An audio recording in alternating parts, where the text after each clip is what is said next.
నిజంగా? డౌట్ వద్దు, మేము చెప్పేది వినండి. ఆ మాయారత్నం చిత్ర విచిత్రమైన శక్తుల గలది. దీనికి ఇంకో అద్భుత శక్తి ఉంది. ఇది ఏ లోహాన్నైనా బంగారంగా మారుస్తుంది. ఇది అమృతాన్ని కూడా ప్రసాదిస్తుంది. ఇది తాగిన వాళ్ళకి చావు రాదు. చావు రాదా? బేతాల ప్రశ్న లేకు, సరిగ్గా చెప్పి చావు. ప్రస్తుతం హ్యాగ్వార్డ్స్ లో ఉన్న ఈ మాయారత్నం ప్రసిద్ధి చెందిన శాస్త్రజ్ఞుడు మిస్టర్ నికోలస్ ఫ్లేమల్ కి సంబంధించింది. ఆయన పోయిన సంవత్సరమే తన 665వ పుట్టినరోజు జరుపుకున్నాడు. అందుకే ఆ మాయారత్నం ఉన్న ప్రదేశంలో గట్టి భద్రత ఏర్పడుతుంది. ఫ్లఫీ దాన్ని కాపాడుతుంది.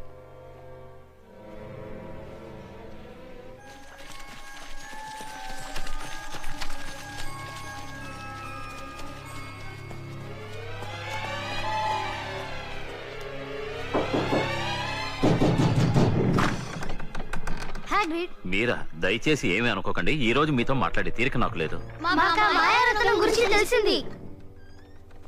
ఏం తెలిసింది? స్నేప్ దాన్ని దొంగిలించాలని చూస్తున్నాడు. స్నేపా? మీరు ఇంకా అతను అనుమానించడం మానలేదా?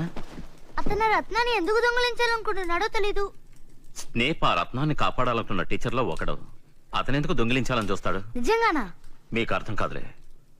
వెళ్ళిపోండి, నాకు ఈరోజు చాలా పనులున్నాయి. ఆ రత్నాన్ని కాపాడే వాళ్ళలో స్నేప్ కూడా ఉన్నాడా? స్నేప్ మాత్రమే కాదు, ఆ మాయారత్నాన్ని కాపాడాలని చాలా మంది ప్రయత్నిస్తున్నారు. అందులో ఫ్లఫీ కూడా ఉంది. అది నిజమే. మీరేంటి వాళ్ళ నా బుర్ర తింటున్నారు? ఫ్లఫీని అదుపు చేయడం ఎవరి వల్ల కాదు. నేను డంబుల్డోర్ తప్ప ఇంకెవరు దాన్ని అదుపు చేయలేరు. ఇది నేను చెప్పునకూడదు. మళ్ళీ నోరు జారాను.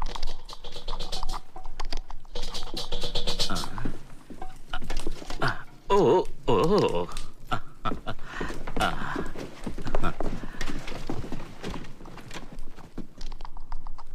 హాగ్రిడ్, అసలు ఇంతకీ ఇదేంటి? అది అది నాకు తెలుసదేంటో, కానీ హాగ్రిడ్, ఇది నీకెలా వచ్చింది? దీన్ని నేను గెలుచుకున్నాను క్లబ్ లో ఒక అపరిచిత వ్యక్తి దగ్గర. ఈ విషయం ఇంతటితో వదిలేయడం మంచిదనుకుంటాను.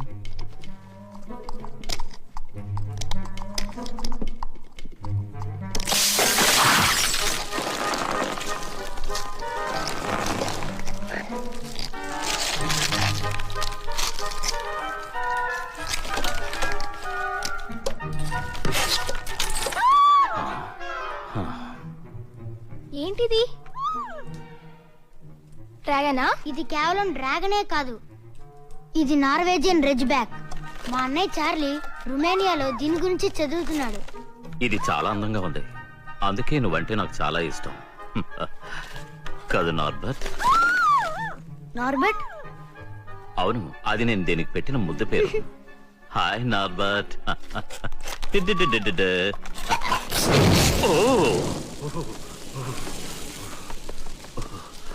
దీనికి ఇంకా కొంచెం ట్రైనింగ్ ఇవ్వాలి.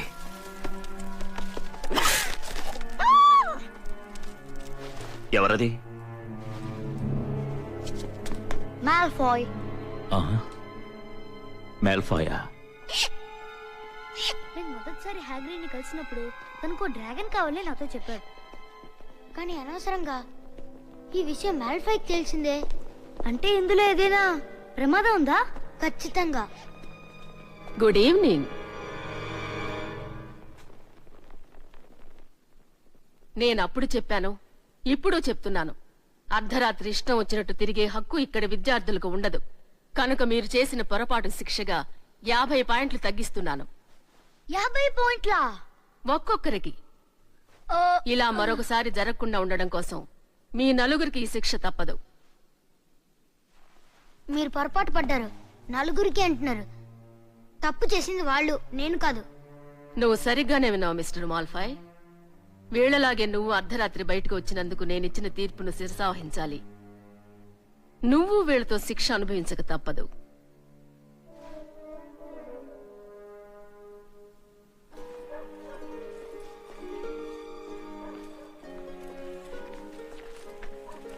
ఇంకా నయం, మీరు చిన్న శిక్షతోనే బయటపడ్డారు. ఒకప్పుడైతే తప్పు చేసిన వాళ్లను చేతులు కాళ్ళు కట్టేసి చీకటి కొల్లో వేలాడదీసేవారు. మీకు ఆ శిక్ష పడదు. మీ నలుగురు హ్యాగ్రిడ్తో కలిసి రాత్రి అడవిలోకి వెళ్తున్నారా? అలా అడవిలోకి వెళ్తే హ్యాగ్రిడ్తో పాటు మీకు శిక్ష తప్పదు. వీళ్ళు సామాన్యులు కాదు హ్యాగ్రిడ్.